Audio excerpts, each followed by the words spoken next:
What's going on, guys? I am Kevin. Welcome back to Cinephiles. And I'm here to talk about one singular movie off the list that I'm using to catch up on all the 2025 movies that I am going to watch. It stars one of Hollywood's most innovative directors and also stars one of Hollywood's, newest leading men. And obviously, I'm talking about Edgar Wright and Glenn Powell, and they teamed up and they have brought us a remake or maybe a readaptation, another adaptation of the Stephen King novel, The Running Man.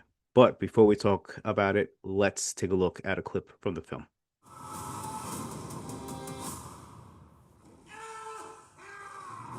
I'm still here, you shit eaters.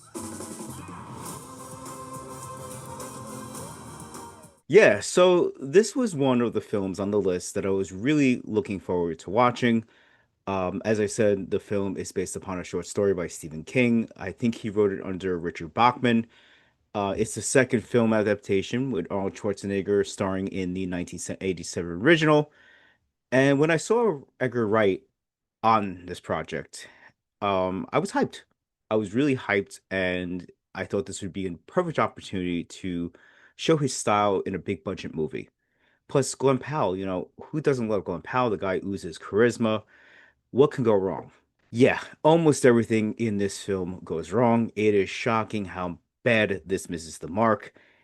It isn't that it doesn't have action, it has plenty of action, but despite everything going on screen, it is a very cold film, and it's very distant.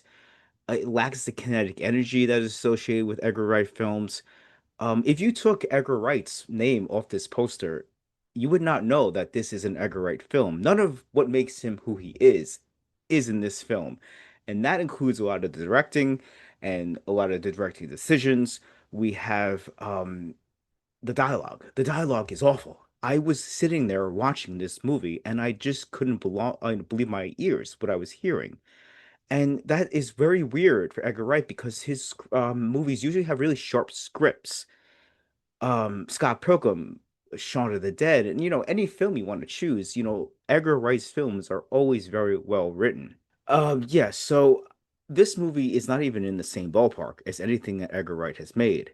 And that includes One Night in Soho, which I did not, hate, but I was kind of in the middle of, but at least that film had style. It didn't work, but it had style and it had a distinction about itself. This is just bland and artificial. Like this has to be the studio. This has to be the studio.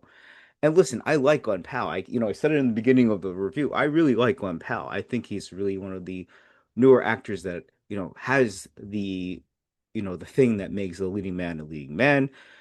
And he should have had the charisma to make this work, but he doesn't.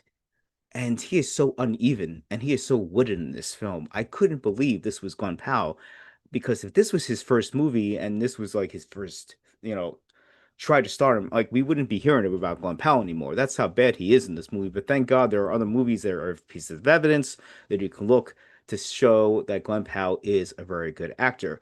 And one of the things that makes his performance in this movie really, difficult to watch, in my opinion, is that he has a cockiness to him. You saw it in Top Gun Maverick, and you see it in all his performances. He has this kind of like swagger about him. And, you know, you have to basically balance that in a movie like this because there are emotional stakes, and he can't. He's just on the cockiness and the bravado the whole time, and when the film needs him to be sad or dramatic or worried, I just didn't buy it. I just saw him trying to suppress that part of him.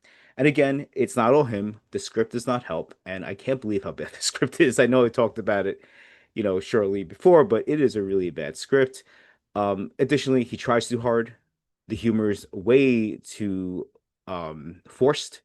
This whole movie is forced. Everything about this movie doesn't flow. It's unnatural.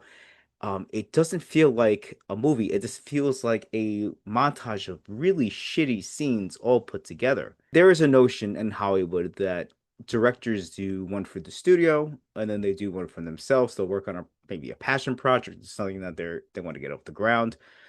I hope that this was the case for Wright, that he did this for a studio because maybe they gave him money and he's going to make something else because, you know, as I keep saying, he is an interesting director, but it is just not shown here. It is a really bad movie, and I heard it was bad, but I did not know it was this bad. There are some parts that are kind of charming, but overall, this is not what Edgar Wright is. If you have never seen an Edgar Wright movie and you're watching his review and you've only seen this one, please go back and check out his earlier stuff. Everything besides this movie. This is like his worst movie, and every director has one, and I really think this is his. Yeah, I'm just gonna give this one 2 out of 5. What the hell was this, Edgar Wright hair pieces? So, maybe you are a person who disagree with me. Maybe you love this movie. Maybe you thought it was better than the 87 version, which I've never seen, which I have to change. But maybe I'm wrong. Maybe maybe you loved it, or maybe you're like, oh my God, Kevin is saying it. Either way, let me know below. Come to the website, cinefellas.com. We are also on X, Facebook, Instagram, and we're also on YouTube too. So check us out.